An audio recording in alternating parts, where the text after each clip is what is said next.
말씀 보도록 하겠습니다. 우리의 신앙이 성장하는데요, 가장 큰 방해가 되는 것이 있습니다. 그것은요, 우리 안에 있는 고정관념과 편견입니다.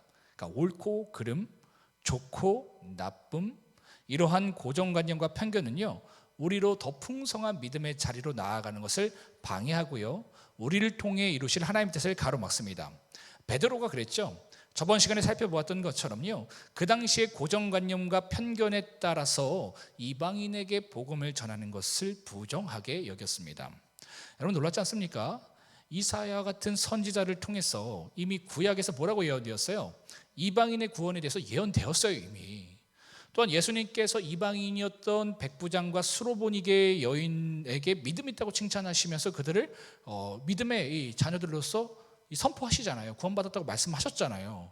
그럼에도 불구하고 이 예수님의 제자라고 할 수 있는 베드로까지도요, 이처럼 이방인에 대한 구원에 대해서 부정적인 시각을 가지고 있었다라는 것이 참으로 놀랐습니다. 다른 사람은 괜찮은데 베드로가 그랬다라는 거예요. 그래서 그의 이러한 고정관념과 편견을 깨시는 것이 저번 시간에 살펴보았던 것처럼 사도행전 10장의 내용이었습니다. 베드로가요, 환상 중에 율법에 부정한 짐승들을 보게 되죠. 하늘에서부터 그 짐승들이 막 내려옵니다. 그리고 그 가운데 주님의 음성이 베드로에게 들린 거예요. 하늘로부터 내려온 이 부정한 짐승들을 너는 잡아 먹으라. 이러한 주님의 말씀에 대해서 베드로가 뭐라고 반응했습니까? 다 함께 사도행전 11장 8절 한번 읽어볼게요. 11장 8절입니다. 시작.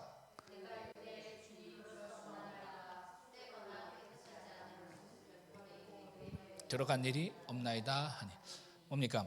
나는 더러운 그것 먹지 못합니다 라고 하는 거예요. 여러분, 이게 맞는 태도입니까? 율법에 이 부정한 짐승을 먹지 말라고 하신 것 맞아요. 그런데 누가 지금 이것을 먹으라고 하신 겁니까? 주님이잖아요. 그죠? 주님이 이제 부정한 것이 아니라 깨끗한 것이라 라고 말씀하시면 여러분, 우리는 어떻게 반응하는 것이 맞습니까? 먹어야죠. 하나님이 깨끗하다고 하시는데, 하나님께서 그것이 이제는 옳다고 하시고 좋다고 하시는데, 내가 그것이 여전히 더럽다, 틀렸다, 나쁘다라고 할 수 없다라는 겁니다. 그래서 하나님께서요, 베드로를 향해서 다음과 같이 책망하시는 거예요. 다 함께 9절을 읽어볼까요? 9절 시작. 또 하늘로부터 두 번째 소리가 있어 내게 이르되 하나님이 깨끗하게 하신 것을 내가 속되다고 하지 말라 하더라. 내가 괜찮다고 하는데 그것이 안 괜찮다고 하는 너가 틀렸어 라고 베드로에게 말씀하고 계신 겁니다. 사실 여러분, 이렇게 말하고 있는 베드로도요, 모순 가운데 있었다고 했죠. 그가 이 환상을 본 곳이 어디였습니까? 기억나십니까? 저번 주 환상을 본 곳이 어디였어요? 무두장이 집이었잖아요. 무두장이 집. 무두장이는 어떤 직업이에요? 가죽 만드는 직업이랬죠. 그죠? 그래서 죽은 동물의 사체를 늘 다뤄했던 직업이에요. 그래서 율법에서 이처럼 죽은 사체를 다루는 직업은 부정하다고 취급됐던 직종이었습니다. 그래서 엄밀히 말하면 이 무두장이 집에 있는 베드로는 지금 율법을 어기고 있는 거예요. 자신은 이처럼 율법을 어기고 무두장이 집에서 머물고 있으면서 주님이 부정한 짐승을 먹으라고 하니까 율법을 운운하면서 거룩한 척 혼자 다 했다라는 거예요. 여러분, 사람은 이렇습니다. 자신이 모순 가운데 살아가는 것을 자신 스스로 몰라요. 참 그렇죠. 여러분, 우리가 세상을 살아갈 때도 인간관계 할 때 여러분 이거를 인지하셔야 돼요. 인간은 다 모순 가운데 있어요. 그러니까 사람이 어떻게 저렇지? 라고 하면 안 돼요. 그게 인간이에요. 그리고 그게 나예요. 그러니까 나에게도 모순이 없다고 생각하면 그건 진짜 위험한 거예요. 그리고 다른 사람에게도 모순이 없을 거라고 생각하면 그것도 안 되는 거예요. 다 모순 가운데 있어요. 사람은 다. 여러분, 오죽하면요, 내노남불이라는 말이 있겠어요. 그죠? 내가 하면 로맨스, 남이 하면 불륜. 그죠? 나에게 있어서는 한없이 허용하잖아요. 그죠? 관대하잖아요. 남에게는 뭡니까? 한없이 야박한 것이 죄된 인간의 본성이다라는 것이죠. 제가 예전에 부교육자 할 때 저희 그 선임 목사님이 어떤 걸 말씀하셨냐면, 이 교육자실에 하도 사람들이 왔다 갔다 하니까 사람들을 못 오게 한 거예요. 그리고 사모님들도 이제 못 오게 한 겁니다. 사모님들이랑 아이들도 오지 말아라, 이제 교육자들만 와라, 알겠다고 했어요 우리가 다. 그래서 우리는 철저하게 사모님이 못 오게 한 거예요. 근데 이 선임 목사님은 자신의 사모님을 데리고 오는 거야, 아이들이랑 사무실에서 티타임 하시면서. 그리고는 또 저희한테는 차를 교회에 대지 말래요. 그래서 알았다고 해서 우리 저 멀리 됐어요. 근데 본인은 교회 차를 대는 거예요. 놀라운 게 뭔지 아십니까? 그게 틀린지를 모르는 거예요. 제가 진짜 깜짝 놀랐어요. 그게 틀린지를 모른다고요. 여러분, 인간이 이렇습니다. 늘 모순 가운데 살아가요. 나에게는 관대하고 하나씩 관대하고 남에게는 야박한 것. 근데 그것이 모순인지 모르는 것이 인간이다. 베드로가 그랬다라는 거. 자신의 율법을 범하고 있으면서도 율법을 내가 범하지 못하겠노라 얘기했던 게 베드로였다라는 거예요. 신앙의 훌륭한 사람 베드로가 그렇게 했다라는 겁니다. 여러분, 사람 참 변하기 쉽지 않은 것 같아요. 그 훌륭한 베드로도요, 이렇게까지 주님이 말씀하셨는데도 한 번에 순종하는 것이 아니라요, 10절의 말씀처럼 3번이나 주님이 말씀하시고 나서야 그제야 순종할 마음을 가지게 됩니다. 우리가 가진 고정관념과 편견을 넘어서 이 복을 살아간다는 것이, 여러분, 주님이 3번 말씀하셨다고 그래도 순종하는 모습이 있는 진짜 훌륭한 거예요. 제가 목회하면서 여러분, 목회자도 이러기 힘들어요, 여러분. 그러니까 내가 지금 모순 안에 있는 것 자체도 모르는 게 태반입니다. 그러니까 내가 모순 안에 있구나, 그것을 1년 안에 고칠 수 있으면 진짜 훌륭한 사람이에요. 보통 이렇게 가보지 못합니다. 이게 참 어렵다라는 것이죠. 이처럼 환상을 본 베드로는요, 결국 주님의 뜻대로 이방인 고넬료 집에 찾아가 그와 교제하며 복음을 전해 주었고요, 세례를 베풀어 주었습니다. 이러한 베드로의 행동을요, 2절의 말씀처럼 예루살렘 교회의 유대인 그리스도인들이요 비난했던 것이죠. 그래서 베드로가요, 그들에게 자신에게 있었던 일을 자세히 설명해 줍니다. 자신이 무덤장의 집에서 고넬료의 집까지 가서 그와 교제하고 복음을 전하고 세례를 주는 과정 가운데에 어떻게 하나님께서 세밀하게 개입하시고 역사하시고 말씀하셨는지 하나도 빼놓지 않고 자세히 그들에게 설명해 줍니다. 그러자 베드로를 비난했던 이들이요, 다음과 같이 반응합니다. 다 함께 18절을 읽겠습니다. 18절 시작. 그들이 이 일을 듣고 잠잠하여 하나님께 영광을 돌려 이르되, 그러면 하나님께서 이방인에게도 생명 얻는 회개를 주셨도다 하니라. 이처럼 베드로의 간증을 통해서 공식적으로 이방인 선교가 인정받고 시작될 수 있게 되었다라는 겁니다. 그러니까 우리가 어떤 일을 할 때에 하나님의 개입하심을 설명할 필요가 있어요, 그죠? 저희 교회가 전도를 이제 준비하고 있어요, 그죠? 저번 주에는 저희 교회가 침수가 됐습니다. 그때 제가 어떤 한 분에게 전도 부장을 권면하고 있었어요. 권면하는 중에 거의 다 왔는데 침수가 터진 거예요. 그래서 이 말을 마무리 못하고 그 일을 정리를 했습니다. 그래서 그분 아직도 전도 부장을 할지 모르겠어요. 다 왔는데 박명 목사 갑자기 죄송한데, 정말 미안해하면서 죄송한데 지금 물이 새고 있어요 이렇게 얘기해서, 그래서 물 풀으라고 얘기를 못했어요. 그리고 이번 주에 우리가 토요일날 이제 전도를 시작하려고 했죠. 근데 이번에는 천장에서 누수가 막 내려오고 있는 거예요, 좀. 그래서 전도 못했어요. 여러분, 이게 우연일까요? 이 과정을 제가 설명하는 거예요. 이 가운데 지금 주님이 주목하고 계신 게 저는 있다고 생각해요. 그러니까 마치 무두장이 집에서 이 고넬료의 집까지 가는 그 과정과 하나님이 어떻게 해서 개입하셨는지를 베드로가 이야기했고, 그 이야기를 들었던 사람들이 그것이 하나님의 뜻인지를 알았던 것처럼 지금 제가 여러분들에게 말씀드리는 거예요. 우리 더보은교회 성도님들에게 말씀드리는 거예요. 이 1년의 과정을 통해서 하나님의 뜻이 무엇인지 우리가 깨닫고 우리가 지금 해야 될 것은 무엇입니까? 깨어서 기도해야 되는 거예요. 깨어서 기도해야 되는 거예요. 이번 주 새벽에 근데 깨어서 기도하라고 계속 말씀하고 계시잖아요, 그죠? 이것을 감지할 수 있는 영적인 실력이 있다는 것은요, 굉장한 거예요. 근데 감사하게도 이 예루살렘의 유대인들이, 유대 그리스도인들이 베드로를 처음에는 비난했지만 이것을 감지할 수 있는, 하나님의 뜻인 것을 감지할 수 있는 영적인 실력이 그에게 있었다라는 것이죠. 감사한 겁니다. 그래서 이처럼 베드로의 간증을 통해서 공식적으로 이방인 선교가 이제 인정받고 시작될 수 있게 되었는데, 그러나 여전히 이방인 선교에 대한 고정관념과 편견은요 초대교회 안에 존재했습니다. 스데반 집사님의 순교 사건으로요 각 지역에 그 흩어진 자들이요 19절의 말씀처럼 이곳저곳에서 복음을 전하는데, 누구에게만 말씀을 전하냐면 유대인들에게만 복음을 전했다라는 것이죠. 그러니까 그들은 여전히 아직도 이방인은 복음의 대상이 아니다라는 이 고정관념과 편견을 가지고 있었던 겁니다. 그런데 20절의 말씀처럼요 구브로와 구레네 몇 사람이 안디옥에 있는 이방인들에게 복음을 전해준 겁니다. 여기서 구브로와 구레네 몇 사람이 정확히 누군지는 모르겠어요. 그러나 예루살렘에서 나고 자란 히브리파 유대인이 아니라요 이방 땅에서 태어난 디아스포라, 그러니까 헬라파 유대인들이 가능성이 큽니다. 왜냐하면 이들은요 상대적으로 히브리파 유대인들보다 이방 땅에 살았기 때문에 이방인들에 대한 편견이 적었어요. 그래서 하나님께서 그들을 사용하셨다라는 것이죠. 여러분, 주님은요 늘 이렇게 일하십니다.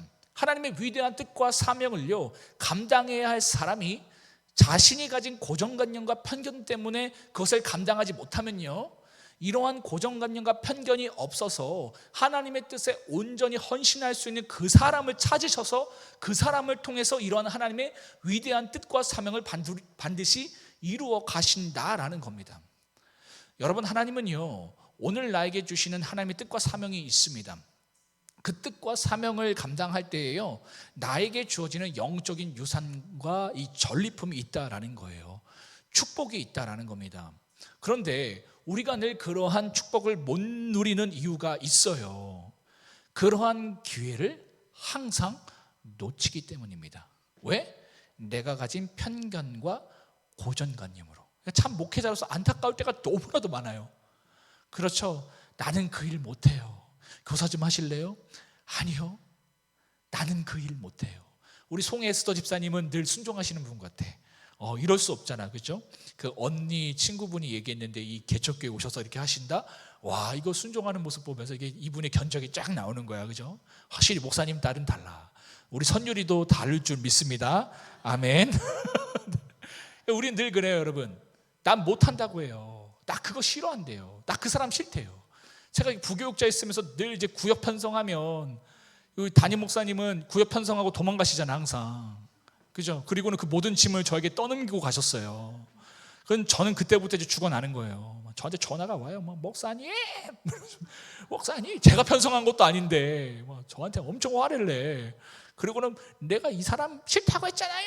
이렇게 말씀하시는 거예요. 그럼 제가 권사님한테, 집사님한테, 집사님, 권사님, 목사님이 아마 기도하면서 결정하신 건데 아마도 이런 분들과 함께 신앙하면서 좀 믿음이 자라라고 하시는 것 같아요 라고 이제 권면할 때가 많은데, 결국에는 편성이 바뀌어 있을 때가 참 많아요. 그러니까 이 하나님도 얻지 못하는 사람이 있거든요. 그러니까 늘 이런 태도예요, 이런 태도. 그러니까 내가 가진 고집, 내가 가진 편견과 고정관념을 넘어서 하나님의 뜻과 사명에 순종하고 그것을 감당하면 21절의 말씀처럼요 수많은 영혼이 그러한 나를 통해서 돌아올 뿐만 아니라 내가 더 큰 믿음의 자리, 더 풍성한 은혜의 자리, 축복의 자리에 있게 되는데, 그것을 오늘 본문에 등장하고 있는 베드로처럼 뛰어넘지 못한다라는 것이죠. 여러분, 뛰어넘으며 은혜가 있습니다. 믿으십니까? 우리 김은정 집사님, 그죠? 처음에 우리 개척교회 왔을 때, 이 개척교회 오셨을 때 어떻게 오셨을까? 와, 대단하시다. 근데 오셨을 때 일주일에 한 번만 예배 드릴 생각으로 오셨대요. 그래서 어떻게 그게 가능하지 생각을 했는데, 그렇게 오셨는데 지금 새벽 예배 막 다 오고 계시고, 그리고 뭐 본인은 이제 더 깊게 안 들어가겠다고 하셨는데 피아노 반주까지도 연습하시면서 10시 예배, 그죠? 10시 예배 2달 연습하셔서 지금 치고 계세요. 그죠? 그것을 유튜브에 영상을 올렸더니 150명이 구독을 했습니다. 우리 지금 3달 됐는데 그 구독자가 800명이에요.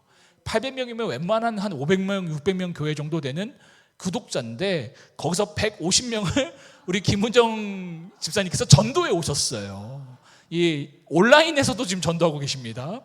그리고 이 동창회 가서도 항상 우리 더본교회를 전도하고 계신데요.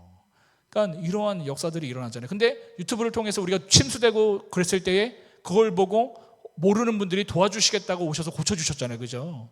그리고 재정도 보내주시고. 그러니까 내가 순종하니까, 그죠?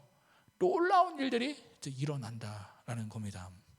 이것이 여러분 신앙의 원리인데, 우리는 여러분 어떻게 행동합니까? 늘 요나처럼 행동하잖아요. 그죠? 요나 아시죠? 하나님께서 니느웨에 가서 회개의 복음을 전하라고 하니까 요나 입장에서는 그것이 옳은 것이 아닌 거예요. 그것이 선이 아니고 정의가 아닌 겁니다. 그래서 그거 안 하려고 여러분 몸부림쳤잖아요. 주님이 보다 못하셔서 요나에게 뭐라고 말씀하셨습니까? 너가 지금 그 일 때문에 성내는 것이 옳으냐고 물으셨어요. 그러니까 여러분 요나가 뭐라고 대답합니까? 내가 성내어 죽기까지 할지라도 옳으니이다. 야, 하나님 앞에서, 주님 앞에서 내가 성내어 죽기까지 할지라도 옳으니이다.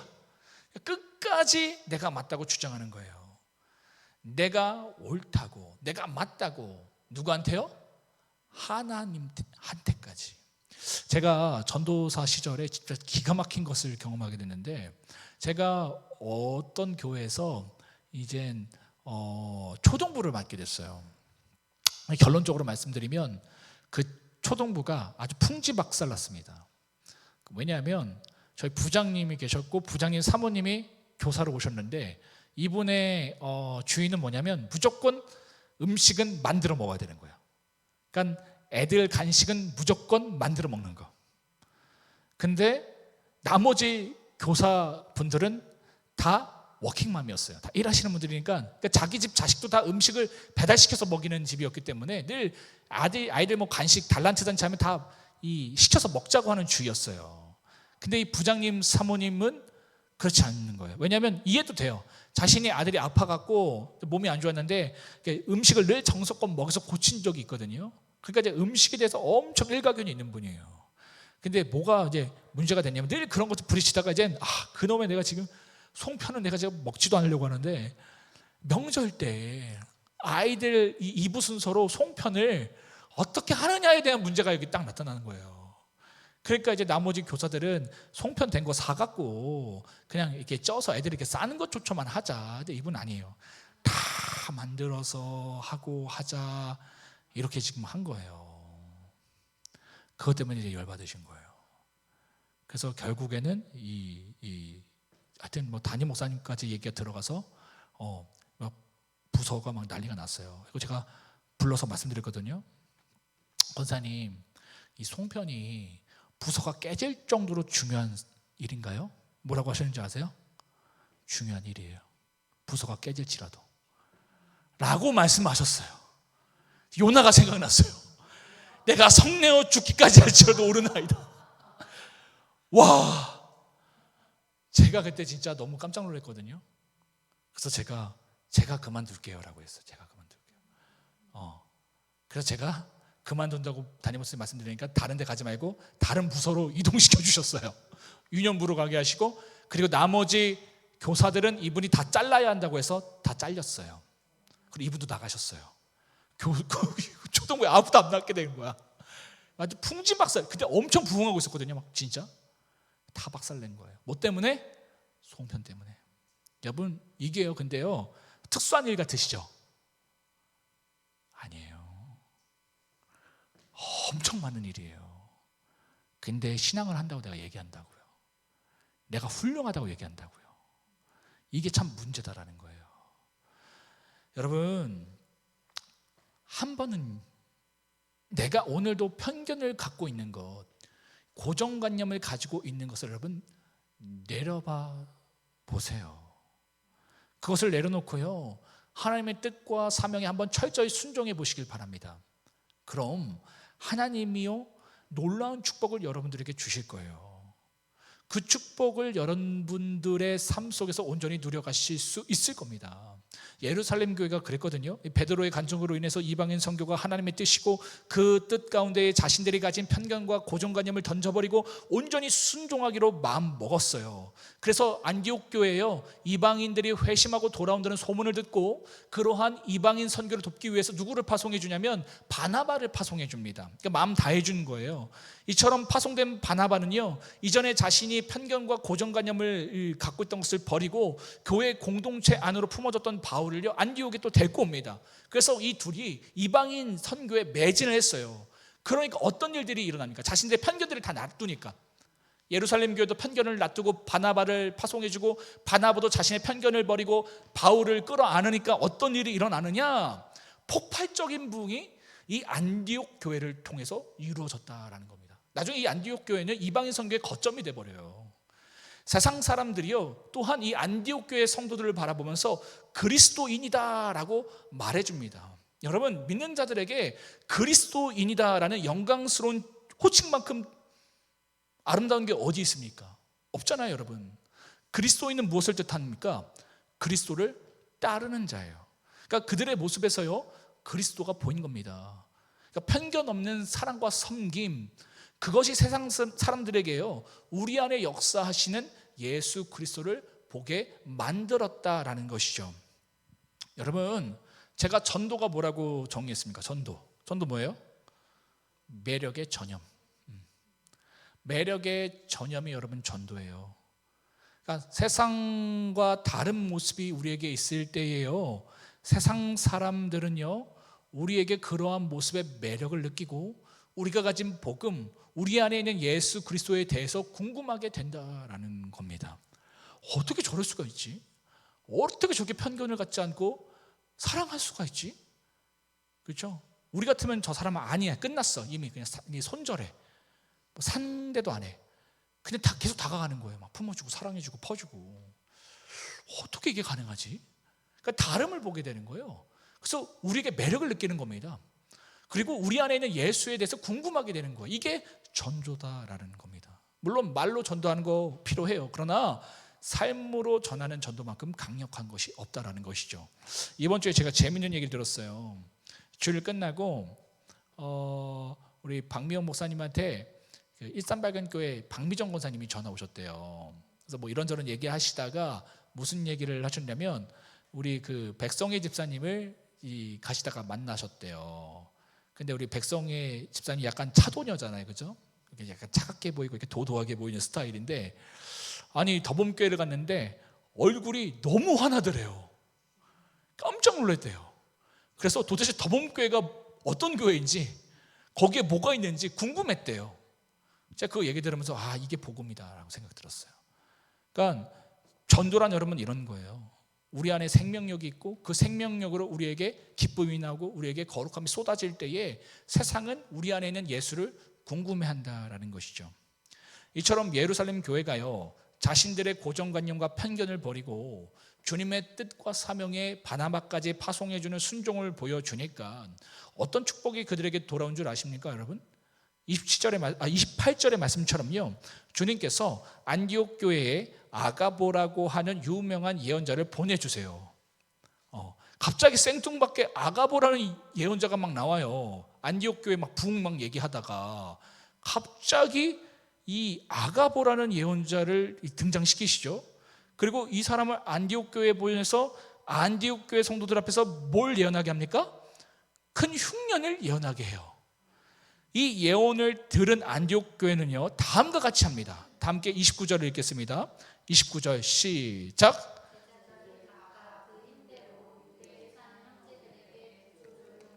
작정하고, 뭡니까? 자신들에게 마음을 써준 예루살렘 교회를 위해서 마음을 다해 헌금을 모아주었다라는 것이죠. 하나님 지금 이렇게 하신 거예요. 그러니까 마음을 다해서 하나님께 순종했던 예루살렘 교회를 살리기 위해서 안디옥 교회에 아가보 선지자를 보내갖고 흉년의 예언을 듣게 하고 그것을 통해서 이들이 부조하게 만드는 겁니다. 그리고 그것을 예루살렘에게 보내줘요. 그래서 이 부조로 인해서 큰 흉년 가운데 예루살렘 교회는요, 성도들은요, 어렵지 않게 지낼 수 있게 되었습니다. 사랑하는 성도 여러분, 오늘도 여러분이 옳다고 고집하고 틀리다고 고집하고 계신 것은 무엇입니까? 오늘도 좋다고 생각하고 나쁘다고 고집하시는 것이 무엇이에요? 요나처럼 그건 죽었다 깨도 안 된다고 하는 것, 그건 아무리 하나님이라고 하시더라도 내가 죽기까지 옳다고 생각하는 그것은 여러분 무엇입니까? 그것이 어떤 일이 될 수도 있고요, 어떤 사명일 수도 있고 어떤 관계일 수도 있을 겁니다. 여러분, 오늘 말씀을 여러분을 향한 레마의 말씀으로 들을 수 있는 지혜가 여러분에게 있으시길 바랍니다. 이 설교를 영상으로 들으시는 분들도 레마의 말씀으로 들으시고 이 말씀 가운데 순종하시길 축복합니다. 안 된다고 생각하는 그것, 틀리다고 생각하는 그것 내려놓으시기 바랍니다. 그리고 그것과 반대되는 하나님의 부르심과 뜻과 사명에 온전히 순종하시기 바랍니다. 그리고 그 순종을 통해서 하나님이 여러분에게 예비하신 축복과 회복과 생명을 삶 속에서 이제는 풍성하게 받아 누리시길 바라요. 그와 같은 은혜가 우리 모두에게 있길 주님의 이름으로 축복합니다. 이 시간 주께 가까이